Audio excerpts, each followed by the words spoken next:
अपराध है, और वो भी सलाह लेकर, सहमति, ऐसे नहीं चुपचाप, तो अपराध हो जाएगा, घनघोर पाप होगा। शास्त्र में उंगली उठाने से पहले आदमी को उनका बोध होना चाहिए, पढ़ना चाहिए, समझना चाहिए। घर बैठे नहीं आ सकते, या अखबार टीवी मोबाइल के मैसेज नहीं है, उलट पुलट कुछ भी कर डालो, कॉपी पेस्ट कर गए।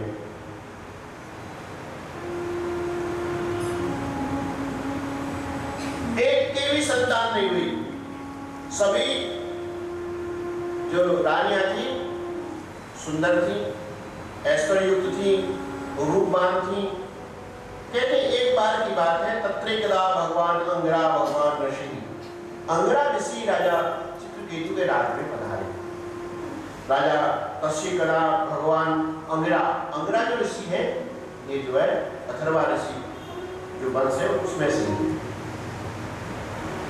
पूजन किया, आसन में बैठाया, पैर धोए, गौदान करी, हाथ जोड़कर बैठे। अंगिरा ऋषि ने पूछा, भाई हे राजन, स्वस्थं प्रकृतितां तथात्मनः, आपकी प्रकृति सहित आप स्वस्थ हो। या प्रकृति शब्द का जो अर्थ है ना, वो ये लिया जाएगा, आपकी सेना, आपका कोष, आपके मंत्री, आपके संबंधी, आपका परिवार, आपका शरीर आदि, और ये किला दुर्ग आदि, ये सात जो है इसको प्रकृति बोलते राजा के अनुसार। ये आपके स्वस्थ है, कोई परेशानी तो नहीं, आपका शरीर स्वस्थ है आदि आदि। उसे मंगल पूछा, जज बदाली, राजा ने कहा, हे मुनिवर, ब्रह्मण केवल विदितम तपो ज्ञान समाधि विधि, आप तप समाधि से युक्त हैं और त्रिकालदर्शी हैं, आप सब कुछ जानते हैं, विदितम, आप संपूर्ण प्रकार से जानते हैं मुझे क्या कष्ट है। योगिनाम दुष्ट पापानाम बहिरंतम शरीर रिपु, आप शरीर के अंतःस्थल में मनुष्य प्राणी के विचार तक को भी पहचानने वाले हैं, मेरे को क्या कष्ट है, परेशानी है, आप समझा। फिर भी आप मुझसे पूछना चाहते हैं, तो फिर भी हे गुरुदेव, मैं यह आपसे निवेदन करता हूँ, मेरी कोई संतान नहीं, और बिना संतान के ये रात बात जो है, ये परंपरा नहीं चलेगी, सब नष्ट हो जाएगा, भ्रष्ट हो जाएगा। मैं आपसे ये आग्रह करना चाहता हूँ, मैं आपसे निवेदन करना चाहता हूँ, मैं आपसे ये प्रार्थना करता हूँ, मेरे घर में एक संतान। अंगिरा ऋषि का दिया, संतान से कोई सुखी नहीं हुए, पर उनका जो आग्रह था वो टाल नहीं सके। उसी समय अंगिरा ऋषि ने उनको एक फल दिया और कहा, इस फल को अपनी एक बड़ी वाली धर्मपत्नी को दे देना, ये पुत्र पैदा होगा लेकिन शोक और सुख दोनों प्रदान करेगा, सुख भी देगा और शोक भी देगा। सुख माने दुख, ब्रेक ले लिया। अब उनमें नाम ज्येष्ठा राज्ञा महिषणाम च भारत, ये भारत माने भारत शब्द जान राजा परीक्षित का है। हे परीक्षित, उसमें जो श्रेष्ठ पत्नी थी बड़ी वाली, जिनका नाम था कृतधुति, तस्से यकुष्टमादान द्विजा, उन्होंने वो जो चरु था, फल बनाया था, वो फल बड़ी वाली रानी को दे दिया, उन्होंने उसका पान कर लिया, उनके बेटा हुआ, बेटा हुआ और तो आनंद आ गया पूरे राज्य में, सब प्रजा प्रसन्नचित हो गई, परिवार में आनंद हो गया, राजा चित्रकेतु और आनंदित हो गए। कहते राजा चित्रकेतु पुत्र के मोह के बस अधिक समय कृतधुति के महल में ही व्यतीत करते थे, माने बेटा को खिलाने के लिए जो समय मिलता राज दरबार में खर्च करते, कुछ किंचित बात जो समय मिलता वो अधिकतर बेटा को खिलाने की वजह से कृतधुति के महल में ही ज्यादा समय व्यतीत करते थे, केवल पुत्र मोह की वजह से। परंतु अन्य जो रानियां थी उनके मन में डाह पैदा हुआ। डाह का अर्थ होता है ईर्षा, और ईर्षा जो होती है ना, ये व्यक्ति को खुद ही नष्ट कर डालती है, बुद्धि को विकृत कर डालती है, विवेक नहीं रहता क्या सही है और क्या गलत है। जिसके अंदर ईर्षा होती है, ईर्षालु व्यक्ति जो होता है, किसी के प्रति ईर्षा भाव रखता है, तो वो उसको हानि नहीं पहुंचाता। आप जिसके प्रति ईर्षा रख रहे हो, तो भैया आइसक्रीम श्रीखंड खा रहा है बढ़िया, घर में बैठे इसी बैठ के, आप तो वैसे चले जा रहे हो। हाँ, गर्म चाय आप पियोगे तो मुंह आपका जलेगा, उसका तो जलेगा। तो ईर्षा भाव आपके अंदर है, तो ढार जलन है तो आप पियोगे, उससे बुद्धि विकृत ऐसा ही हुआ। उन रानियों की बुद्धि विकृत हो गई और उन्होंने क्या किया, रात्रि के समय जो बच्चा 8 साल का हो गया था उसको रात्रि के समय गरम ददु कुमाराय दुर्मशान पति विद्वेष नष्टमतयः, वैमनस्यता के कारण गुणमती जो नष्ट हो गई और उन्होंने जहर में दूध में 1 चम्मच जहर मिलाकर उस बच्चे को पिला दिया। 8 साल के बच्चे क्या रसूल। अब सुबह दिन हुआ, महारानी जो कृत होती थी अपने नाकों को स्नान संध्या करेंगे, बट बेटा भी जगाए नहीं है। उसके जो साथी थे छोटे छोटे वो खेलने के लिए आ गए दरवाजे पे साथ में। अब देखा बेटा को, भाई देखो उसको जगाने अंदर जगाने गई तो देखा वहाँ दासी को मिला था। दासी देखने गई तो बच्चा सो रहा था पलंग पर, उसके मुख में से झाग समाप्त हो गया और एक चिल्ला पड़ी, अरे माँ मैं तो मर गई, गिर पड़ी। रानी ने देखा वो क्या बात हुई, दासी चिल्ला पड़ी है, जगाने गई थी बेटा को, दौड़ी चली आई। अब ने देखा तो अत्यंत ग्रह से व्याप्त हो गई, रोने लग गई। पूरे महल में खबर पहुंच गई, सभी रानी आ गई, सब रो रहे। राजा को मालूम पड़ा तो राजा तो अत्यंत ही व्याकुल हो गया। कहते वह तलवार द्वारा सिर काटने वाले थे, लेकिन मंत्रियों ने पकड़ लिया, जैसे तैसे पकड़कर उनको वहां पर लाए और लाकर वहां पर पहुंचे जहां बेटा समाप्त पड़ा था। तो वो विलाप कर रहे, इसमें तो विलाप भी बताया गया श्लोकों में। इसमें जो श्लोक है, माँ जो विलाप कर रही है, कम से कम श्लोक है 47, 9 श्लोक।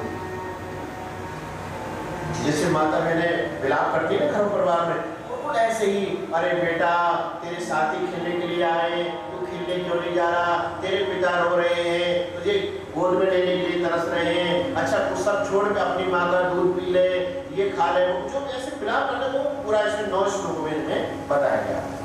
विलाप कर रहे हैं, राजा भी रो रहे हैं, अत्यंत पीड़ा उनके अंतःस्थल में हुई। एक ही बेटा था, वो भी जैसे हुआ समाप्त हो गया। कहते हैं उसी समय 2 ब्राह्मण आए और उन 2 ब्राह्मणों ने आकर राजा चित्रकेतु से कहा कि राजन आपको अत्यंत व्याकुल नहीं होना चाहिए, आप एक श्रेष्ठ पद पर हैं, सार्वजनिक पद पर हैं, और सार्वजनिक पद पर जो प्राणी होता है उसका व्यक्तिगत जीवन माने वो खत्म हो जाता है, समाज के लिए हो जाता है, ऐसी दृष्टा शास्त्र सम्मत। तो आप जो है नहीं इतना व्याकुल आपको नहीं होना चाहिए। आप किसके लिए रो रहे हो? भूते भूतान भूतेषु सृजत्वदीयन्तजः, संसार के प्राणी का जो संयोग और वियोग होता है ना, ये निश्चित होता है, जो मिला है वो बिछुड़ेगा निश्चित।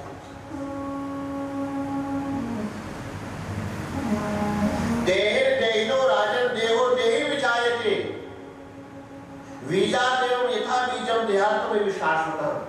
भाई जैसे आप ऐसे समझे खिलाड़ी जो है मैदान में एकत्र होते हैं खेलने के लिए, वहां पर खेलते हैं और खेलने के बाद फिर अपने अपने गंतव्य स्थान को चले जाते हैं। ऐसे ही प्राणियों का एक जैसा संयोग होता है और वहां रुकते खेलते कूदते नाच गाते अपने अपने गंतव्य स्थान को चले जाते हैं। आप इसको विषय को ऐसे समझे, जब समझ आएगा ये जीवन यात्रा है, गाड़ी रूपी जीवन यात्रा, रेलगाड़ी, सही है। और हम रेलगाड़ी में बैठे हुए अपने जो भी हमारा रिजर्वेशन हुआ है विराजमान है।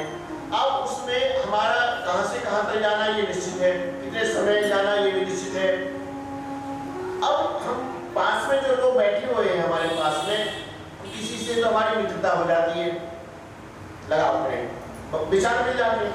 किसी से बेमस्ता, भाई इधर सड़को इधर झगड़ा, एक बेड़ी बनती है सिगरेट बनती है, विवाद होता ही है। किसी से द्वेष हो जाता है, किसी किसी को कोई मतलब नहीं है, वो तो मोबाइल की इस यहाँ लगाया अपने को न किसी की मित्र बन है किसी का साथ उदासीन है, सब वो साथ में जिसका स्टेशन आता है, कितना भी मित्रता हो, कितना भी वार्तालाप हो, कितनी शत्रु हुआ, लड़ाई मार कुछ भी हुआ, जहाँ स्टेशन आया उठाया अपना सामान और उतर जाते हैं। फिर दूसरे वाले आ जाते हैं ट्रेन में, डिब्बे में, चढ़ते जा रहे हैं और उतरते जा रहे हैं। इसी प्रकार से ये गाड़ी है, जीवन रूपी गाड़ी। इसमें हम सभी प्राणी परिवार में रूपी जो गाड़ी है, इसमें हम आते जा रहे हैं, नए बच्चे पैदा होते जा रहे हैं, बड़े होते जा रहे हैं, जवान बूढ़े मरते जा रहे हैं, चलते जा रहे हैं। जो बचपन में साथी थे खेलने वाले वो दूर हो गए, कॉलेज में पढ़ने लग गए तो वहाँ के साथी हो गए, कॉलेज पूरा हुआ, नौकरी धंधा लग गई तो वहाँ के साथी सब छूट गए और वहाँ के हो गए सब सर्विस वाले। अब घर विवाह हो गया, वो माहौल खत्म हो गया, बच्चों की शादी हो गई, वो माहौल खत्म, सब तो बहुत परिवर्तनकारी हो।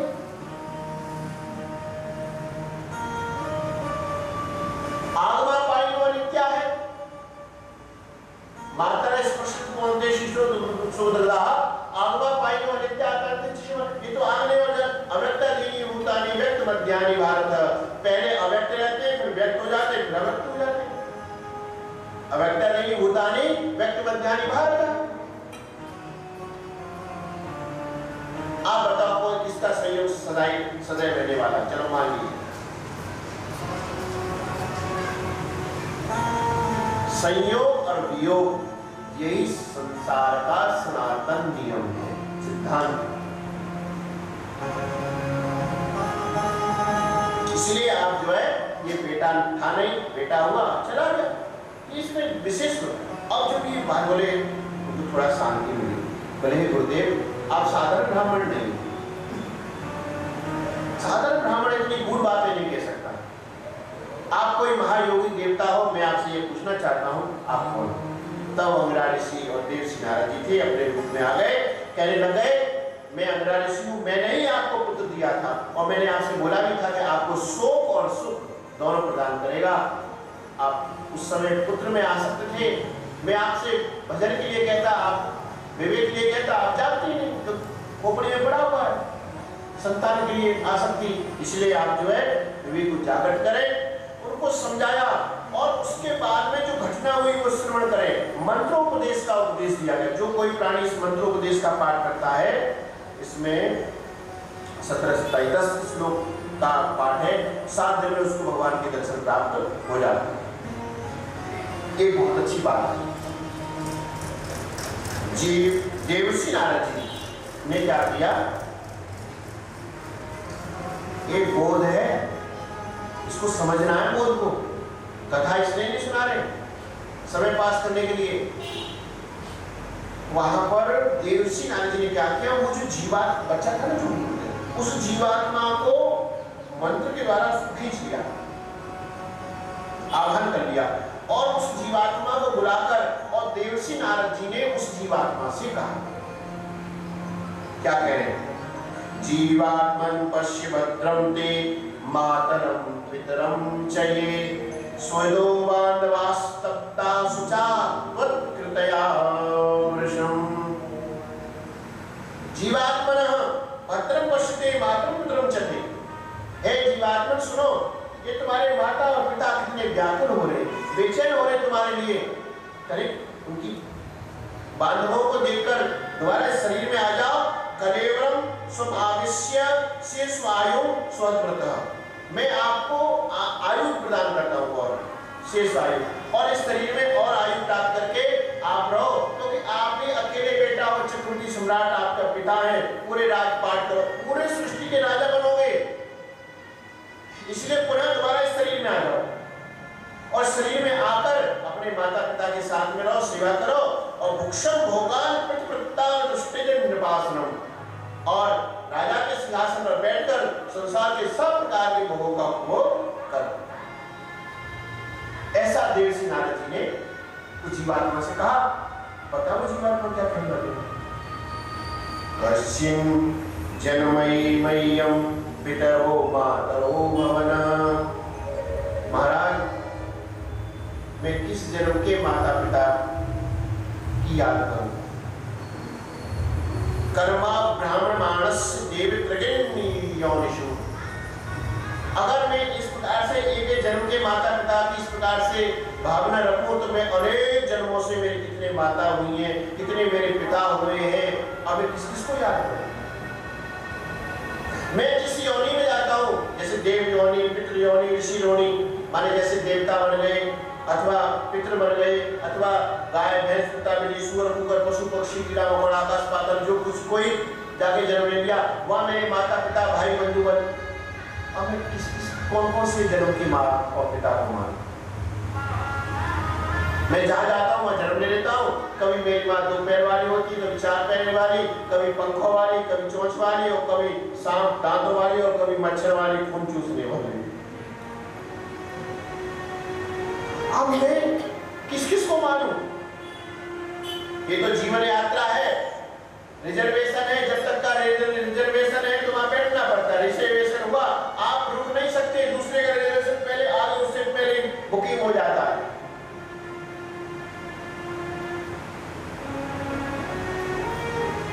कौन किसका बेटा, कौन किसकी मां, कौन किसका बेटा?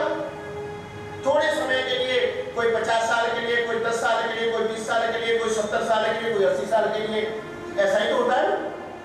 भाई कोई 70 साल जीता है, कोई की आयु 50 साल होती है, कोई 20 साल में चला जाता है, कोई 10 साल में, कोई 5 साल में, कोई जन्म लेने के बाद ही मर जाता है, कोई माता के गर्भ में ही समाप्त हो जाता है। और माता पिता जो रो रहे थे, उन्होंने ये देखा, अरे हम जिस बेटा के लिए पागल हो जा रहे हैं वो तो ऐसी बातें करा, उनके दिव्य चक्षु और उन्होंने पुनः कथा संस्कार कर दिया, उनको वैराग हो गया और वैराग होकर उन्होंने तपस्या करी, मंत्रोपदेश का जप किया और दूसरे जन्म में वही जो चित्रकेतु राजा थे विद्याधर बन गए। विद्याधर बन गए। विद्याधर बनने के बाद में भगवान की भक्ति करते थे। कहते एक बार भगवान शिव पार्वती कैलाश पर्वत बैठे, ऋषि मुनि सब वहां पर बैठे हुए थे, भगवान शिव बैठे थे, पार्वती मैया उनकी गोद में बैठी थी, तो सब ऋषि बैठे थे। उसी समय वो विद्याधर वहां से जा रहा था, उसने कहा अरे इसको शर्म नहीं आ रहा भगवान शिव को, ये जगत के माता पिता है और भरी सभा में अपनी धर्मपत्नी को गोद में बैठा रखा है। भगवान शिव ने तो कुछ कहा नहीं, पर माँ पार्वती को क्रोध आ गया। बोले अरे मूर्ख, तू ज्यादा ज्ञानी है, भगवान बड़े बड़े ऋषि मुनि बैठे, सनकादिक ऋषिगण देव ऋषि नारद जी बैठे, इन्होंने तो कुछ नहीं कहा। लेकिन वो कथा क्या थी, कामदेव को भगवान शिव ने जला दिया था। तो कामदेव ने कहा प्रभु आप ध्यान में बैठे थे इसलिए मुझे जला दिया, मैदान में आके देखो। भगवान शिव बोले चिंता मत करे, बोले मैदान में छूटे। तो उन्होंने इसलिए वहां पर पार्वती जी को गोद में बैठाया था शंकर जी ने। ये वहां वाला प्रसंग है। जब श्राप देते तू राक्षस योनि में जाएगा। तो वही विद्याधर को जब होश आया तो अरे मैंने तो बड़ा अपराध कर दिया, माँ की शरण में गए। तो माँ ने कहा अच्छा बेटा अब तो श्राप दे दिया, लेकिन तेरी जो भक्ति है वो नष्ट नहीं होगी। वही विद्याधर तीसरे जन्म में वृतासुर नाम का दैत्य बन गया। बोलो गोविंद भगवान की जय हो। देखो इस बात से यह सिद्ध होता है हमारी जीवन यात्रा एक जन्म की नहीं, अनेक जन्मों की ये जीवन यात्रा चल रही है। उस जीवन यात्रा में ये जो जीवन है ये कड़ी है, एक तंतु है। इसलिए शरीर तो उसका राक्षस का था, लेकिन वरदान था इसलिए उसके अंदर भगवान के प्रति प्रगाढ़ प्रेम और दृढ़ भक्ति। बोलो गोविंद भगवान की। इसके बाद में पुष्पन संस्कार है। दिति माता ने तपस्या करी मेरे ऐसा बेटा हो जो इन असुरों से देवताओं से अपनी संपत्ति वापस लाए। माता ने व्रत किया 1 वर्ष का पुष्पन। देवराज इंद्र को मालूम पड़ा कि हमारी मौसी हमें मारने के लिए संतान तपस्या कर रही है, गर्भ स्थापित है। उन्होंने क्या किया, माता रूप धारण करके माँ की माने मौसी माने माँ ही है सेवा करने लग गए। और एक बार माँ बिना मुंह धोए सो गई तो उनके गर्भ में प्रवेश कर गई, तो गर्भ के 7 टुकड़े कर डाले, लेकिन वो बच्चे मरे नहीं। फिर 7 के 7 टुकड़े कर डाले, 49 टुकड़े हो गए। वही 49 भाई पैदा हुए। उन्होंने माँ से क्षमा याचना करी मौसी से कि मैं इनको अपना भाई मानूंगा, और 49 जो मरुत गण है वो वहाँ देवी गोदी में चले।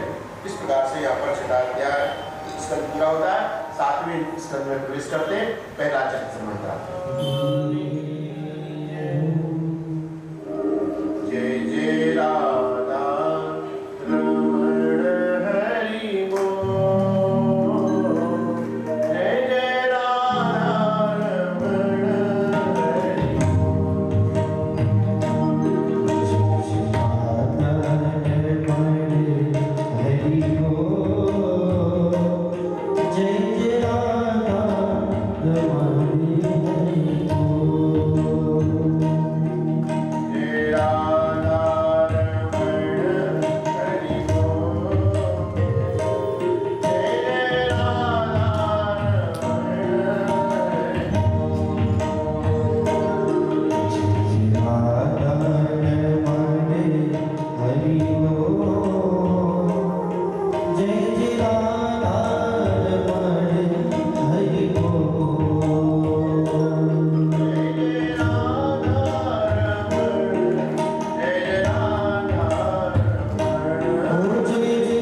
सातवां स्कंद, इसमें 15 अध्याय और 15 अध्याय में पहला चरित्र है और अंत के जो 4 अध्याय है इनमें वर्ण आश्रम और सदाचार नियम आदि का संध्या गायत्री का यहाँ पर निरूपण किया। पहले अध्याय में इस स्कंद का जो पहला अध्याय है इसमें राजा परीक्षित ने शुरू में प्रश्न पूछा है। क्या पूछा है कि हे प्रभु सम प्रिय स्वर ब्रह्मण भूताना भगवान स्वयं इंद्रस्यार्थे कथम दैत्यावधित विदुरस्तो यथा। इसका तात्पर्य ये है हे ब्रह्मन माने ब्रह्म स्वरूप पूज्यवर गुरुदेव सुखदेव मुनि, मैं ये जानना चाहता हूँ सम प्रिय स्वर ब्रह्म भूतानाम भगवान स्वयं,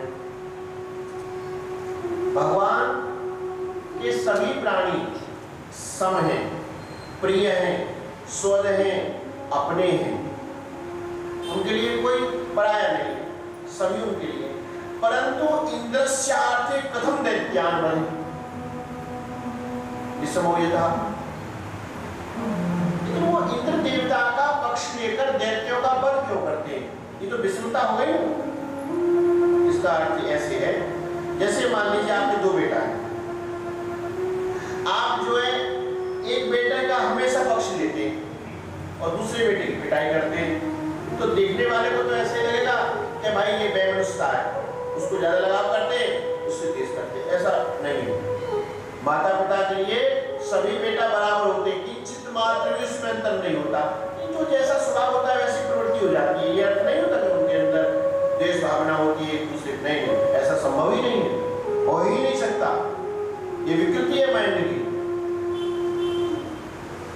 ये होता क्या है वो श्रवण करें तो न स्वर्गणे साक्षाण सात्मना, ऐसा थोड़ी है कि भगवान कुछ प्राप्त करने के लिए भाई इंद्रों के द्वारा देवताओं द्वारा भी कोई सिद्ध होने वाला, भगवान तो स्वयं सामर्थ्यवान है।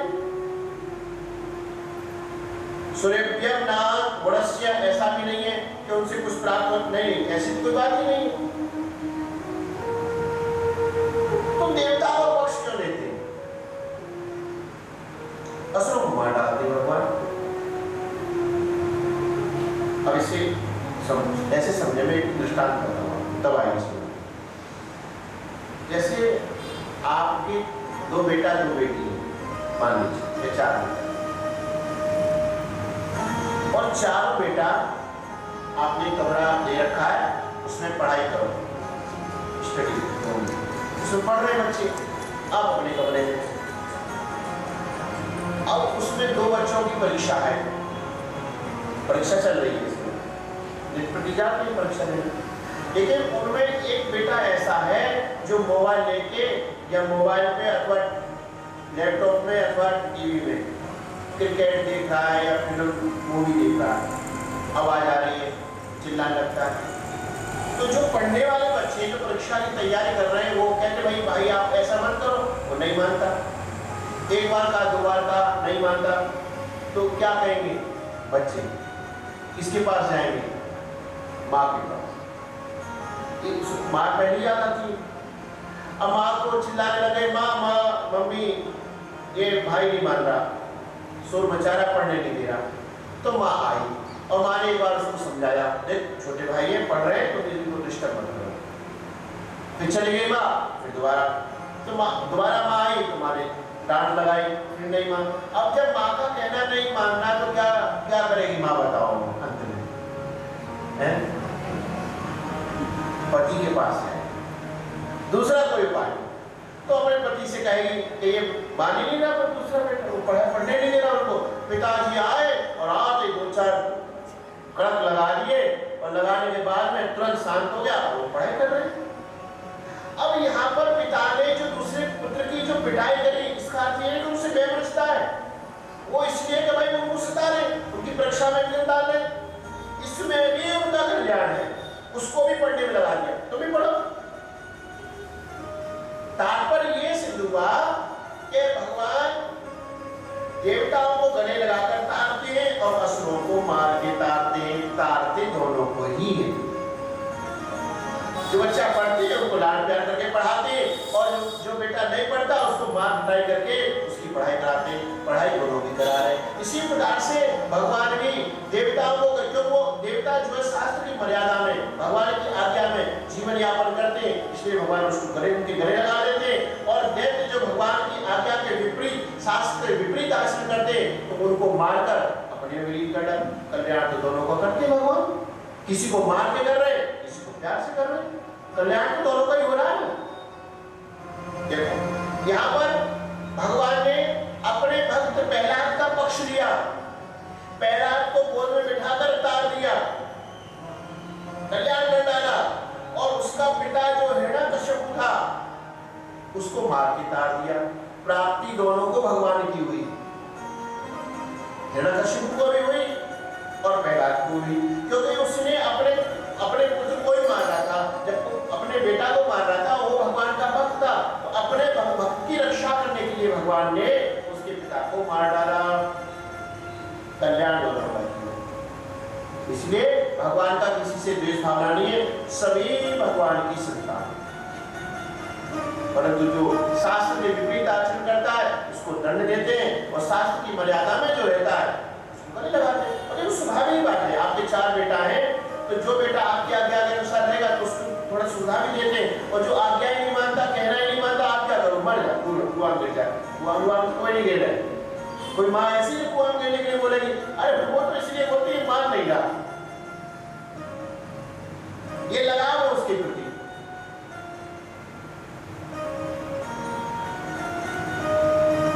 कृष्ण ने पूछा, प्रभु सभी को अपनी संतान बड़ी प्यारी होती है, प्रिय होती है, तो प्रहलाद को भगवान, प्रहलाद हिरण्यकश्यप के बेटा थे,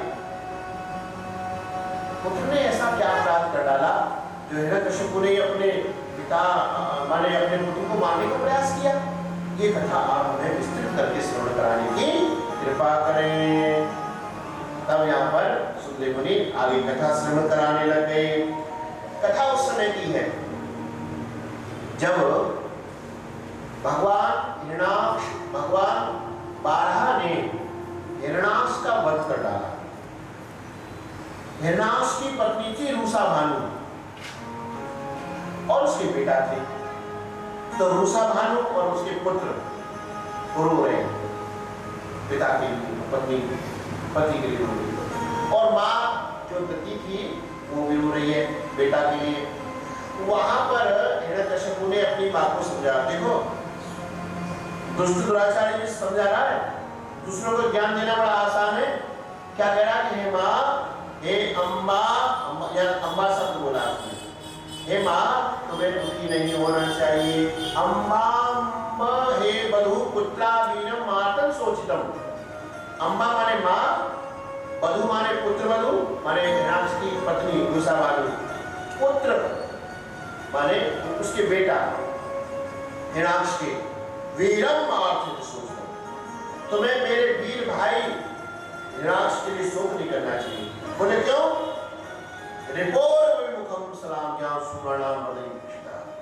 क्योंकि वीरों का यह स्वभाव होता है कि वो रिपु माने शत्रुओं के साथ में युद्ध जब करते हैं उनकी सरदर्दी होती है, मेरा भाई शत्रु से लड़कर मरा है, ऐसे नहीं मरा, इसलिए उसके लिए शोक नहीं करना चाहिए। और ये माँ किसके लिए शोक करे हो? ये शरीर जो नश्वर है, विनाशी है, नाशवान है, ये संसार जो है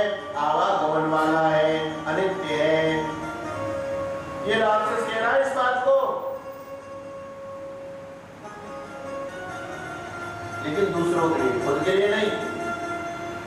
यहाँ देखना ये उपदेश दिया और करेगा क्या हुआ आगे श्रवण करना।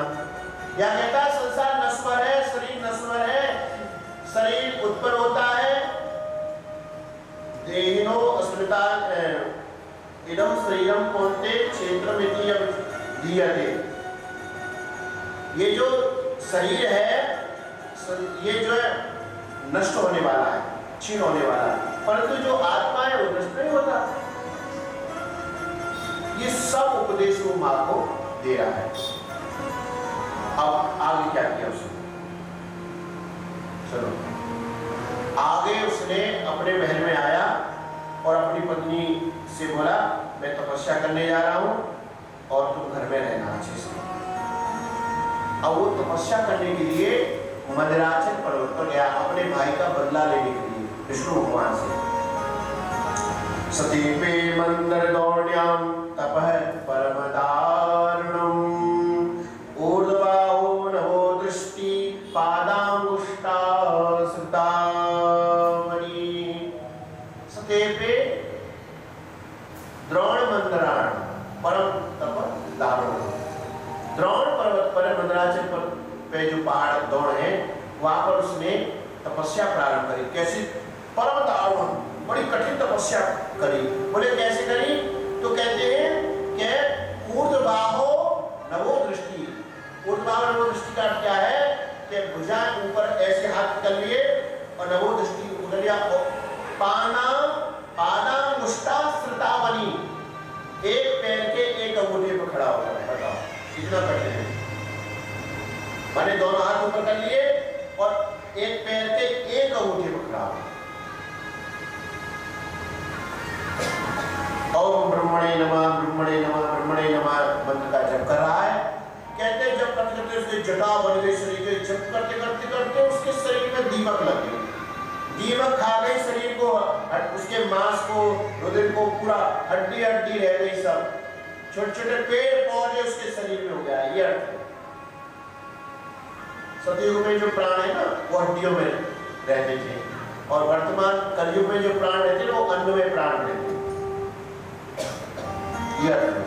पहले हड्डियों में प्राण रहते थे सतयुग में, तो हड्डी हड्डी रह गई और उसके जो मांस आदि चमड़ी थी इसमें दीमक लग गई, पेड़ पौधे गिर आए उसके शरीर में। और उसकी जो आंखें थी वो जूनी की तरह चमकती तेज। परम दारुण उसने तप किया। हजारों साल भूख प्यास सर्दी गर्मी सब कुछ उसने सहन किया। फिर राक्षस लोग बड़ी मेहनत तपस्या करते हैं। अब तो एकादशी व्रत भी नहीं कर पाते अच्छी से। एकादशी व्रत वाले दिन में हलवा बनाते टीका सीरा कहते हैं शायद सीरो। उसकी जो तपस्या थी उसका तेज ब्रह्मांड में फैलने लग गया, तीनों लोगों में संसार संतृप्त होने लग गया। ऐसे लगता था जैसे सामर्थ्य अग्नि प्रकट हुई हो सृष्टि नष्ट करने के लिए। ये सृष्टि नष्ट होती है ना, पहले आग लगती है, सब में सब जल जाता है, फिर उसके बाद में जलमग्न हो जाता है सृष्टि पूरी। ये उसकी प्रक्रिया है। तो भगवान ब्रह्मा जी बोले हमारा मत, ये सामर्थ्य अग्नि नहीं है, ये हिरण्यकश्यपु जो तपस्या कर रहा है मैं जाकर उसको निवृत्त कर रहा हूँ। ब्रह्मा जी आए, ब्रह्मा जी देखा उसके शरीर में कुछ भी नहीं है, मिट्टी मिट्टी नहीं। तो कहने लगे उत्तिष्ठ भद्रम ते तपसिद्धो शिकाश्यपः। हे कश्यप नंदन सुनो, उठो। उत्तिष्ठम भद्रम तपसिद्धोषि, आपकी तपस्या सिद्ध हो गई। वरदो अहम अनुप्राप्त हो, आप मेरे से जो वरदान चाहते हैं वो वरदान प्राप्त कर लो। मैं आपको वरदान देने के लिए यहाँ पर उत्तर हुआ। लेकिन वो बोले कैसे? भगवान ब्रह्मा जी समझ गए और भगवान ब्रह्मा जी ने कमंडल में से जल लिया, उसके ऊपर जल छोड़ा, उसका शरीर हृष्ट-पुष्ट हो गया और पहले से भी ताकतवर। तब उसने भगवान ब्रह्मा जी की प्रार्थना करी, प्रणाम किया और कहने लगा हे प्रभु मैं ये चाहता हूँ वरदान में कि कल्पांते काल सृष्टेन अंधे तमसा व्रतः, कल्प के नष्ट होने पर भी मेरी मृत्यु नहीं हो, मैं अजर अमर हो जाए। भगवान ब्रह्मा जी बोले भैया अजर अमर तो हम भी नहीं हैं, हमारी भी 2 प्रात की आयु है, एक कल्प का दिन है, एक कल्प की रात्रि है। ये मैंने सब आपको खुल के बताई दिया कल्प का क्या है। तो अजर अमर वरदान हमारी सामर्थ्य उतना ही तो हम आपको वरदान दे सकते हैं, सामर्थ्य से बात तुम नहीं दे सकते। तो भैया अजर अमर तो संसार में कोई नहीं है, एक परमात्मा है, दूसरा कोई नहीं। एको ब्रह्म द्वितीयो न अस्ति, एकम सद विप्रा बहुधा परंति, एक ही सत ब्रह्म है, दूसरा कोई कुछ है ही नहीं।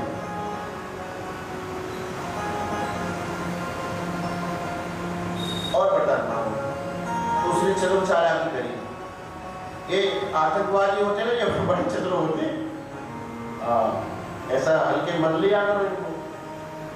पता है उन्होंने क्या वरदान मांगा? उसने सुनो, उसने ये वरदान मांगा कि हे प्रभु यदि दास्याभिमतां वरानने वरुत्तम, यदि आप मुझे ये वरदान देने के लिए तैयार नहीं है तो मुझे आप ये वरदान प्रदान करें कि भूतभ्या सृष्टभ्यो मृत्युमा भूर्ममय प्रभु, कि आपके द्वारा बनाए हुए सृष्टि में किसी भी जीवात्मा के द्वारा हमारी मृत्यु न हो।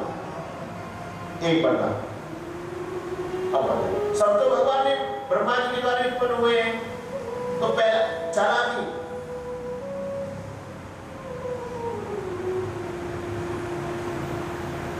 आपके द्वारा बनाए हुए सृष्टि के किसी भी जीवात्मा के द्वारा हमारी मृत्यु नहीं होनी चाहिए। एक वरदान। फिर मांगा न अंतर भर दिवा, न दिन में हमारी मृत्यु हो, न रात में हो, न अंदर हो और न बाहर हो।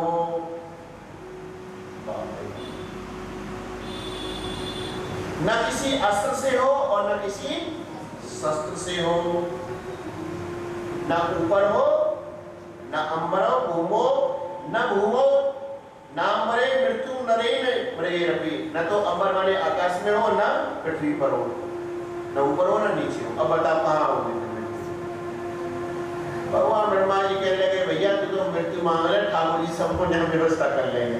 पूरी सृष्टि जिसने बनाई है, तेरी मन बुद्धि भी जिसने निर्माण किया है वो कुछ भी कर सकता है।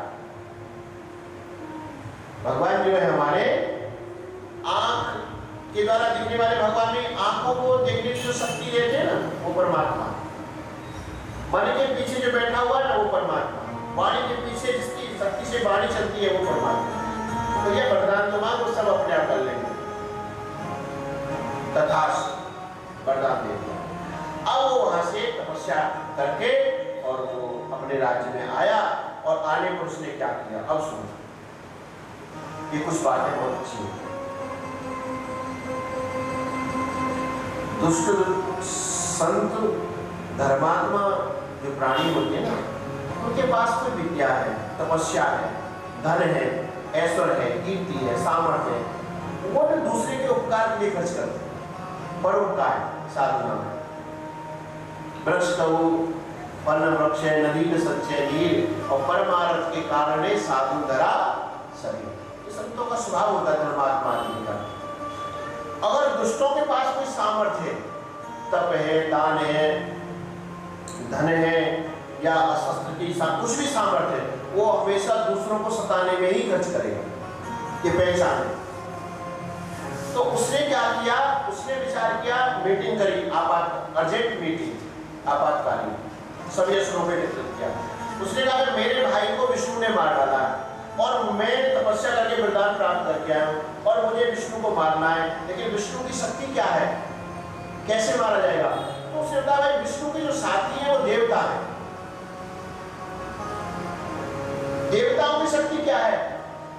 बोले देवताओं की शक्ति है गौ, ब्राह्मण, साधु, यज्ञ, पूजा पाठ, तीर्थ यात्रा, मंदिर, ये जो है ये सब ब्राह्मण माने ये देवताओं की शक्ति। क्योंकि ब्राह्मण लोग जो है यज्ञ इत्यादि कर्म करके, पाठ पूजा करके, संध्या गायत्री करके, तीर्थ यात्रा कराकर, दान पुण्य धर्म करके देवताओं की शक्ति बढ़ाते, इससे देवता सामर्थ्यवान बनते। तो उन्होंने कहा एक काम करो, मैं श्लोक सुनाता हूं।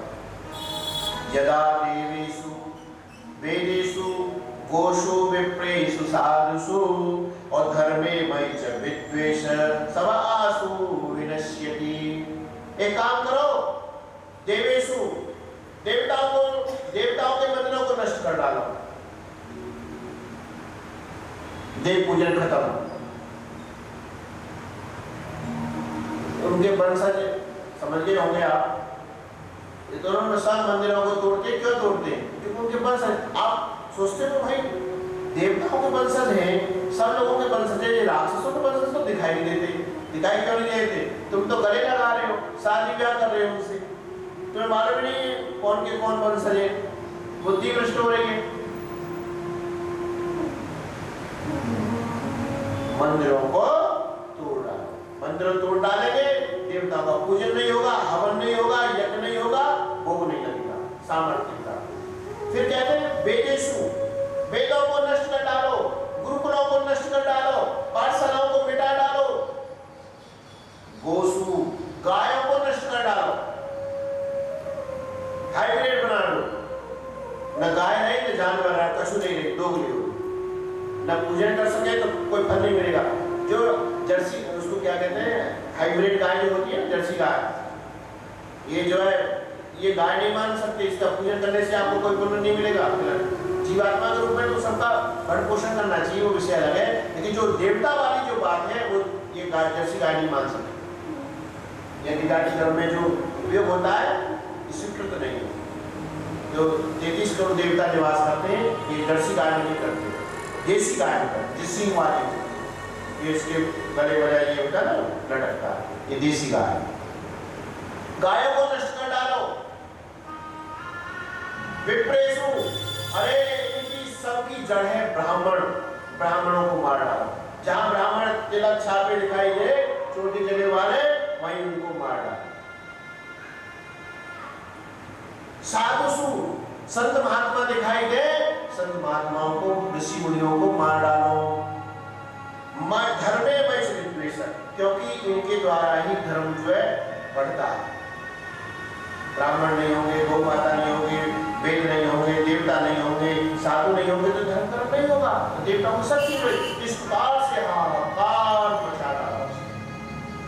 पाठशाला जाके तोड़ डालते, ब्राह्मणों को मार डालते, संतों को मार डालते, मंदिरों को तोड़ डालते, जहाँ पूजा पाठ होती वहाँ विध्वंस कर डालते, यज्ञ कार्यक्रम को नष्ट कर डालते, तथा हाहाकार पूरी पृथ्वी पर मच गया।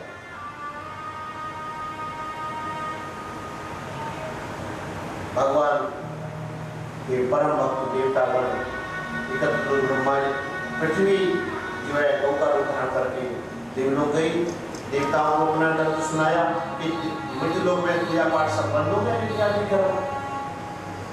देवता गौ माता को साथ, गौ माता माने पृथ्वी का रूप, गौ माता को साथ में लेकर ब्रह्मा जी के पास पहुंचे, ब्रह्मा जी लेकर भगवान श्री हरि के पास पहुंचे। प्रभु अब कोई रक्षा करने वाला नहीं है, उनका चिंता मत करो, मेरे भक्त जब उसका जो बेटा है उसको सताएगा, उसी क्षण में उसको मार डालूंगा, इसलिए थोड़े दिन धैर्य धारण कर। देखो एक बात अच्छी मिल रही है, जीवन में सुख दुख तो आता है, आप उसे मिटा नहीं सकते। अब जब बुरा समय आया तो भगवान ने कहा भाई थोड़े दिन धैर्य धारण करो, ये बुरा समय जो है, जैसे अच्छा समय आता तो बुरा समय आता है, धैर्य तो रखना पड़ेगा। या भगवान भी तत्काल नहीं निवारण कर रहे, इसलिए अपने जीवन में दुख दर्द आए, कष्ट परेशानियां आए, उसको धैर्य धारण करके सहन करना चाहिए, वो अपने आप ही चला जाएगा। कितनी पूजा पाठ दान तुम धर्म कर लो, बोले भाई 25 पेशी लगाओ, 27 पेशी, अरे 27 पेशी मैंने 6 महीना हो गए, 6 महीना तो अपने आप ही दुख दर्द दूर हो जाते, समय बदल जाता है।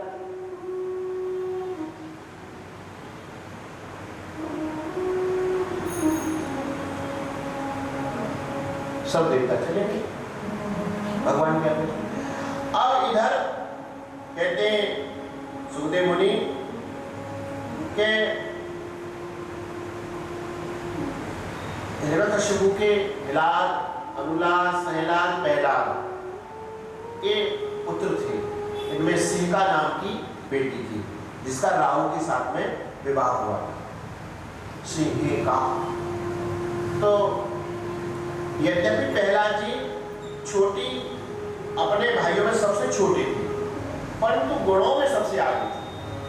पहला जी के जो गुण है इसमें जो बताए हैं, मैं आपको 2-4 गुण बताता हूँ। श्लोक तो बहुत है।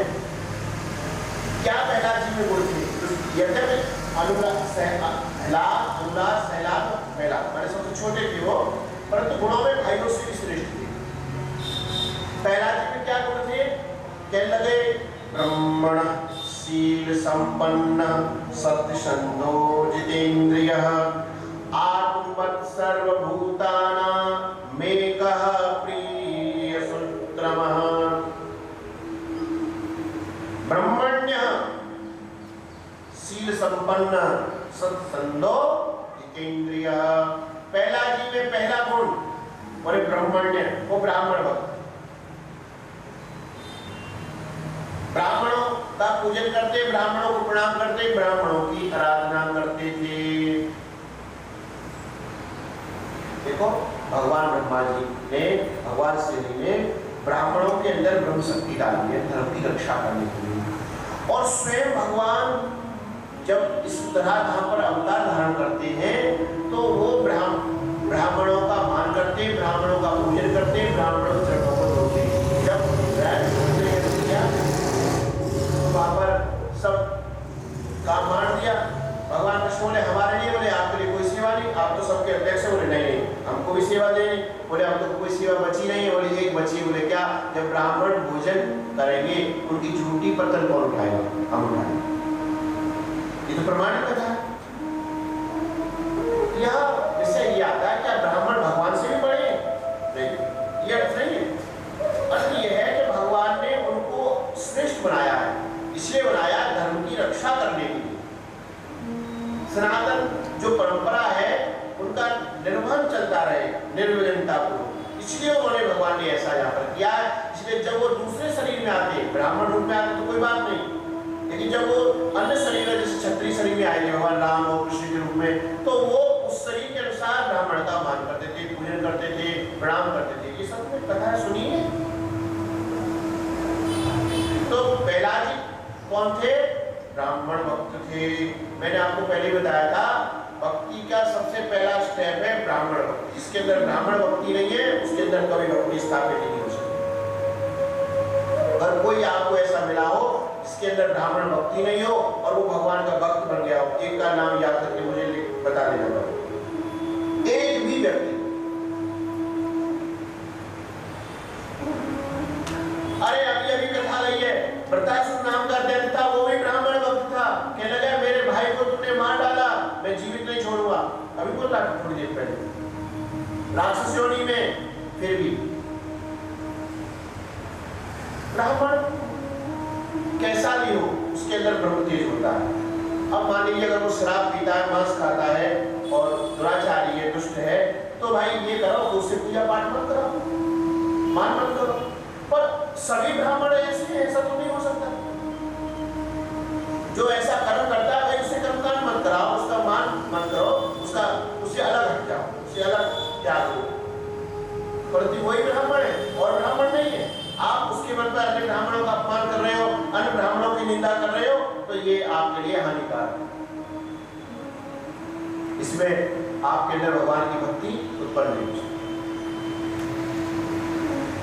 मैं तो ये कहता हूं अगर ब्राह्मण पढ़ा लिखा भी नहीं है, विद्वान भी नहीं, कोई बात नहीं, अगर वो सदाचारी है, अंगूठा छाप है लेकिन सदाचारी है, मान मर्यादा वाला है, धर्मशास्त्र के अनुसार जीवन यापन है, तब भी वो पूजनीय। और अगर विद्वान हो बहुत बड़ी बात है, सदाचारी है तो बहुत श्रेष्ठ बात है। दूसरा शील संपन्न, पहला भक्ति के लक्षण है, भक्त के लक्षण है ये, जो भक्तों में लक्षण होने चाहिए ये उसके लक्षण है, पहला लक्षण। दूसरा लक्षण शील संपन्न, पहला जी के अंदर अहंकार नहीं था कि मैं तीनों लोगों के राजा हिरण्यकशिपु का पुत्र हूं, क्योंकि हिरण्यकशिपु ने तीनों लोगों पर राज कर लिया था, देवलोक को भी जीत लिया, भूलोक, तीनों लोगों को जीत लिया, तो उससे कोई युद्ध नहीं कर सकता। भगवान ने कह दिया भैया वो जीत नहीं पाओगे, मैं उसको तभी मारूंगा जब मेरे भक्त पहला उसके बेटा जो होगा उसका अपमान करेगा, तभी मैं मारूंगा, तब तक आपको रहना ही पड़ेगा। तो देवलोक पर ही हिरण्यकशिपु ने राज स्थापित कर लिया था, देवता भाग गए थे, मारे मारे फिर रहे नदी तालाब किनारे गिरी गुफाओं में छुपे हुए। आप आंखें खोल के कान खोल के श्रवण करो,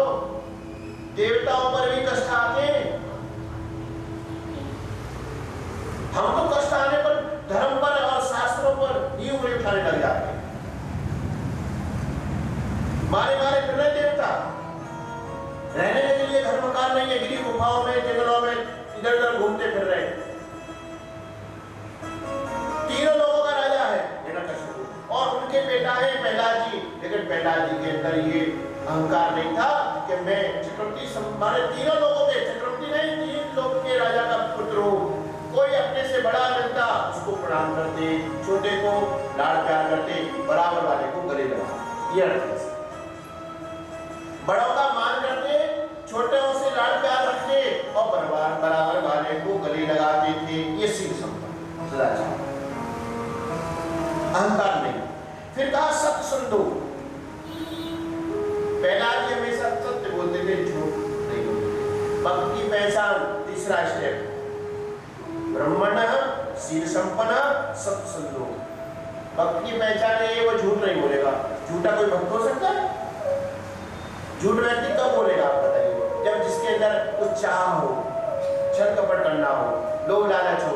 भगवान जिसे भगवान से संबंध मान लिया, मैं भगवान का हूं, भगवान मेरे हैं, तो क्यों किस झूठ बोलेगा? किस संपत्ति के लिए, मान सम्मान के लिए झूठ बोलेगा? इसलिए भक्त की पहचान है कि वह झूठ सत्य बोलेगा। तो प्रहलाद जी हमेशा सत्य ही वाचन करते थे, झूठ नहीं बोलते। फिर कहा गया बोले तो कल जो है आज के सत्य के झूठ बोले बिना तो व्यवहार ही नहीं हो सकता, सब झूठी बात है। ये आतंकवादी होते हैं ना, या डकैत बदमाश जो भी होते हैं क्राइम बुद्धि वाले, ये भी एक दूसरे को मार डालते हैं, झूठ बोलता है, तूने तो हमको डरा दिया, धोखा दिया, झूठ बोला आपसे, ये एक दूसरे को मार डालते हैं। बुरे काम कर रहे हैं, दिन रात झूठ बोल रहे हैं, लेकिन साथियों ने झूठ, यानी बिना सत्य बोले तो कोई व्यवहार ही नहीं हो सकता। कोई यार सभी प्राणी एक दूसरे से झूठ बोले, व्यवहार हो सकता? जितेंद्रिय, तो भक्त की चौथा लक्षण क्या है? भक्त के अंदर जितेंद्रिय, उसका मन बुद्धि उसके नियंत्रण में रहता है। उसके मन बुद्धि शास्त्र के विपरीत, धर्म के विपरीत आचरण में जाती है, तुरंत उसको मन बुद्धि को अपने अंदर समाहित कर लेता है। अगर भगवान के भक्त के अंदर ही जितेंद्रियता नहीं है तो किस